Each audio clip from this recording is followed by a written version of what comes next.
what brings about change is accountability. Yeah. You know, like you really can't expect sobriety to last or be meaningful if all your problems are somebody else's fault. 100%. So to someone who might be dealing with that, or someone who may deal with that, what sort of advice would you give someone to like start that process of really accepting that, like, yo, this is a me problem? Because most people go like, yeah, it's everyone else's fault.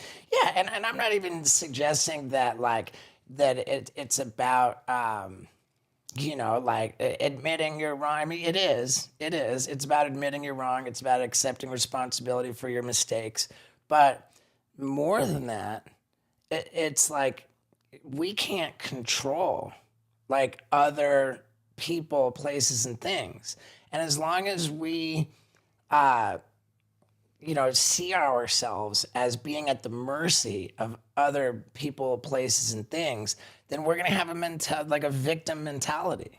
Yeah. And if you've got a victim mentality, then it's like, congrats, you're a victim. You know, Yeah. like And you're living in everyone else's like whatever confinement they put you in. It's like, congratulations, you're a victim, and you've got a valid excuse for why your life sucks. You know, but that's like what's gonna happen if you put your destiny and the control of things that are, you know, people and places beyond your control. Like, you know, like the only thing we can control is our own actions, our own thoughts, our own behaviors, and that's where it's at. Yeah. You take control of your own shit. Why do you think it's so hard for people to do that? Because there's so many times when like I even look back and I'm like, oh, I knew this was me and I let it drag on because I didn't want to accept it. Like I needed to fucking change it. Dude, that's the $1 million question, man, because most people are just so unwilling, even unable to admit that they're wrong.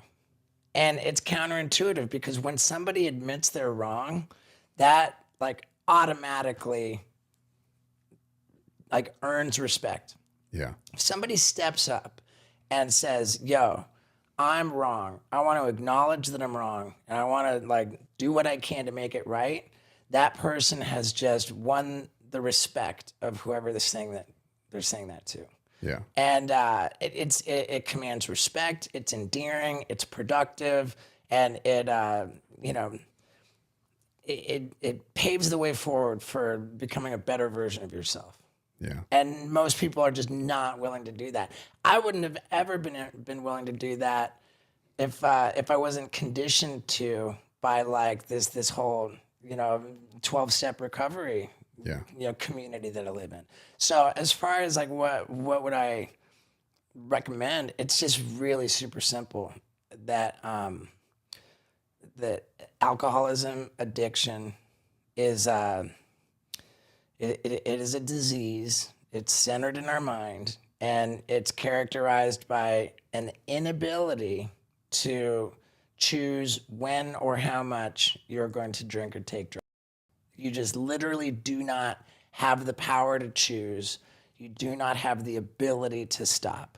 And nothing that you do on your own will ever give you that power.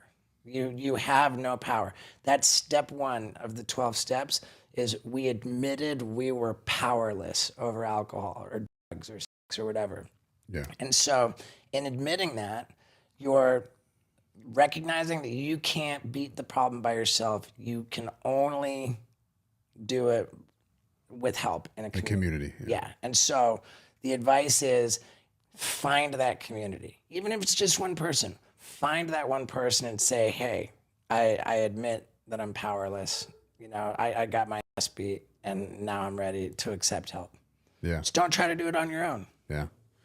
And dude, that's amazing what you've done, honestly. Well, thanks, man. I'm super, super grateful for it. Like, I owe everything to it. Like 100%, man. Do you think if you kept going down that road, you wouldn't be here today?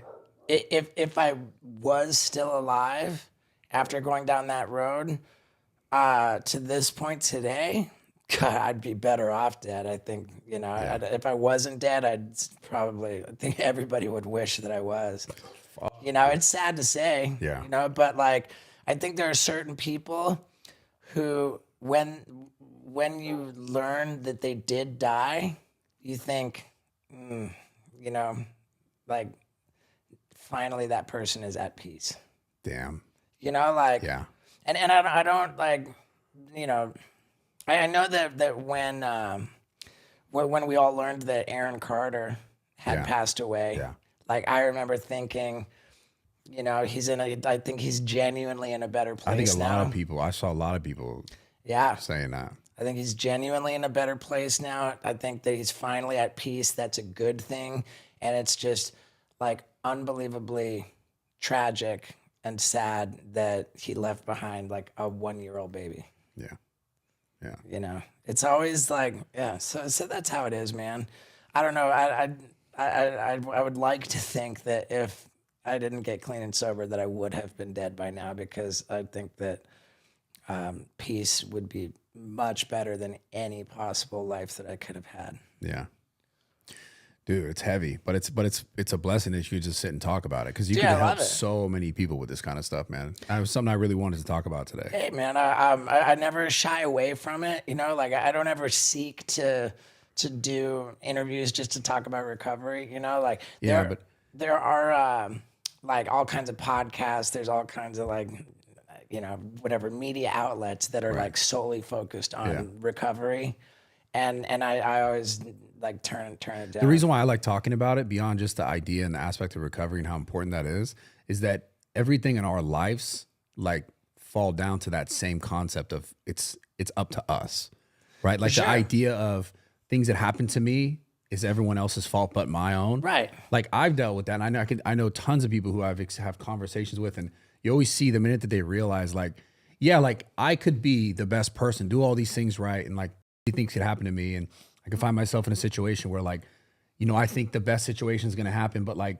there's still like not everything's my fault, but there's still faults that like I will look back and I'll be like, well, I could have given this a little bit more time, but I was overly optimistic. Not that everything's my fault that that person fucked me or this one, but everything does start here. It's all like of self. Right. The same concepts, right? Yeah. And it's so rad to hear like somebody who's not kind of in, you know, my world describe it, because you're describing precisely what it is. And the way that we say it is that, you know, it's not that everything's our fault.